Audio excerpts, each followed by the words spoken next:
All right, guys, it's a brand new day, and we are going to go inside here a little bit and make some pasta salad. I'm going to take you along for that.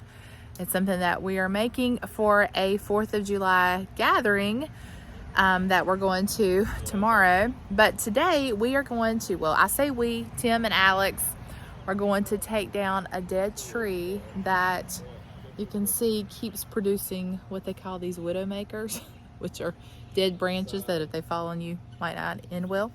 So they're going to take this tree down, and I thought I would maybe capture that moment for you.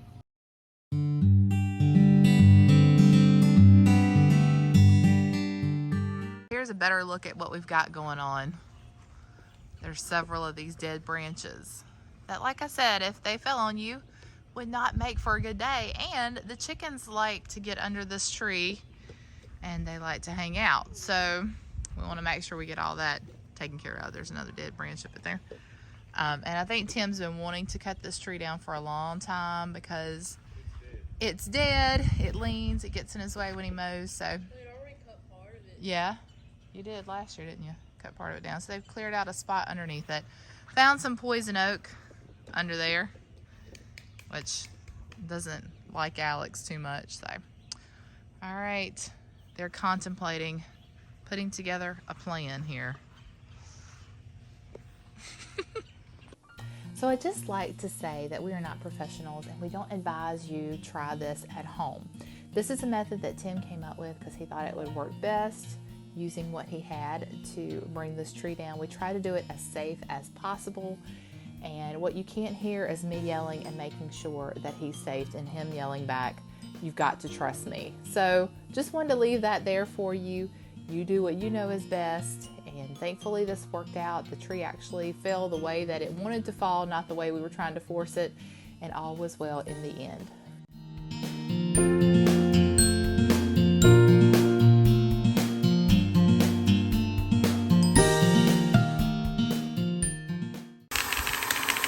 Well, it didn't fall where we wanted it to, but pretty perfect the way it fell. Yeah. Because it just cleared the trampoline, and we might have lost a branch off the walnut tree, but not really. I mean, it landed, like I said, pretty perfect. We were trying to bring it a different direction, but nature had its way in the end. Fell the way it was supposed to. I just wanted to show you how dead it was, though.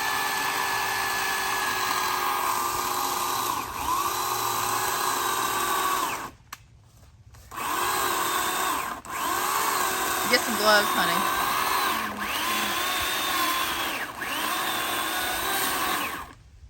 Well, I got about 3 branches.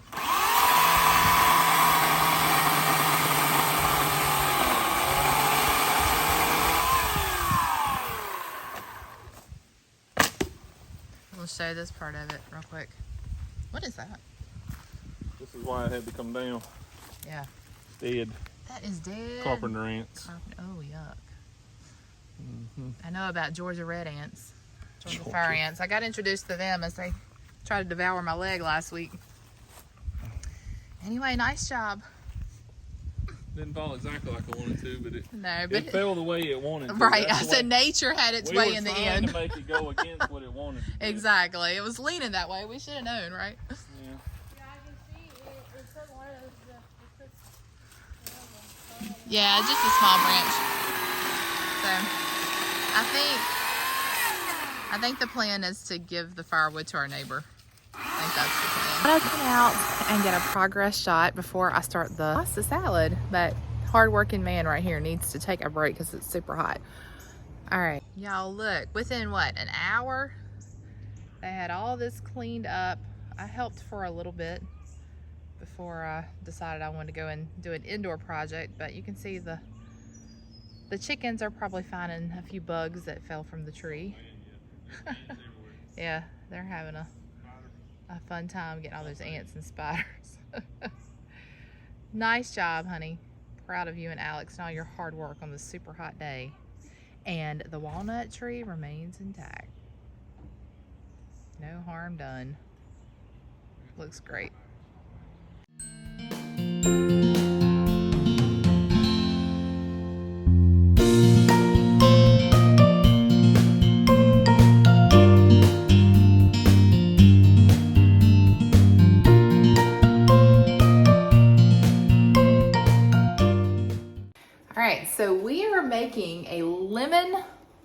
Summer pasta salad is the name of the recipe. I looked it up online. I wanted to bring a healthier version of a pasta salad to our family get together tomorrow to celebrate the 4th.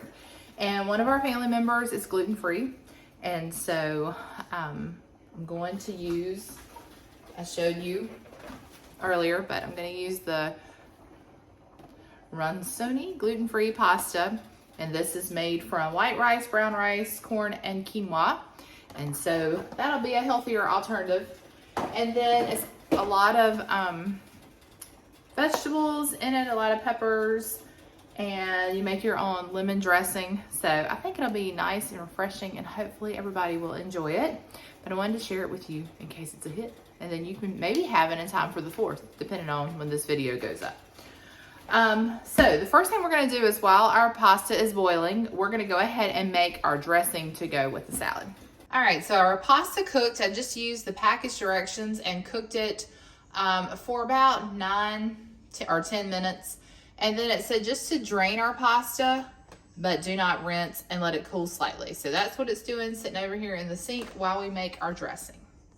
All right, so this is the ingredient list that we need for the dressing. Just wanted to show you a snapshot there of everything and the brands I'm using before we go ahead and get everything measured out and started. First thing we're gonna do is add 1/2 cup, and I'm just gonna mix everything in this mason jar. 1/2 cup of extra virgin olive oil. Then we need 6 tablespoons of lemon juice. That's 4.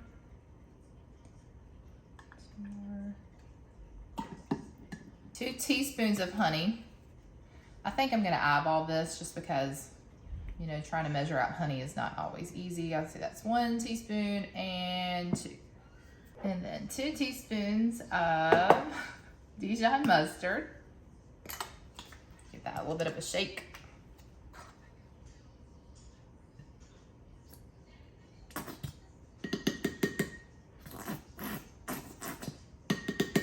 One tablespoon of minced garlic. Now it just has a little bit of salt and pepper to taste, so I'm just gonna add a little bit.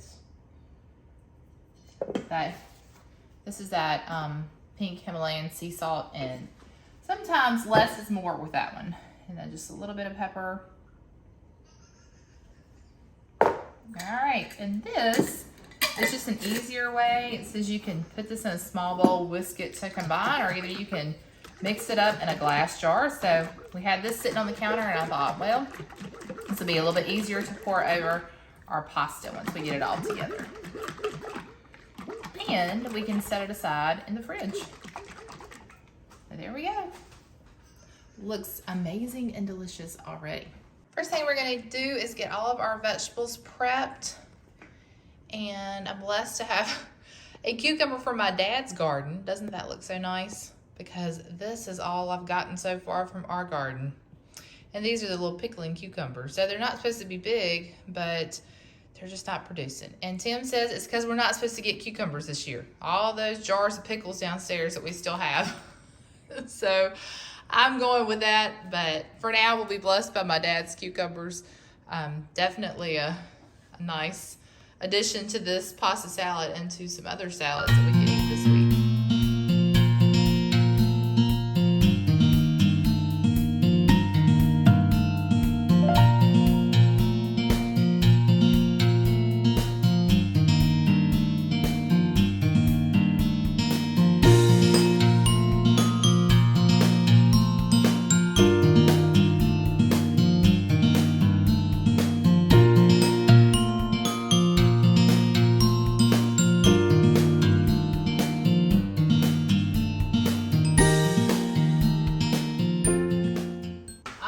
We've got our pasta here that has slightly cooled, and now we're just going to add in all of our veggies and our cheese.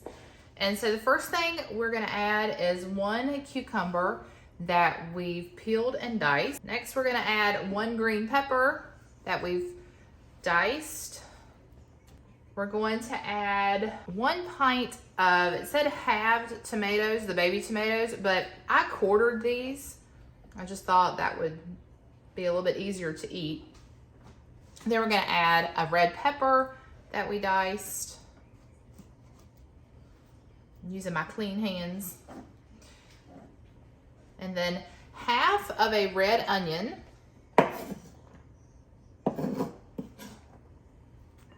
We've also diced that. All right, then we're going to add a little bit of our fresh dill to this, and that probably should have not gone into my wet hands. Try to get most of that in there. We're gonna reserve some of our dill to sprinkle on top of our pasta salad. All right, so fresh dill on wet hands, not a good idea. Now we know.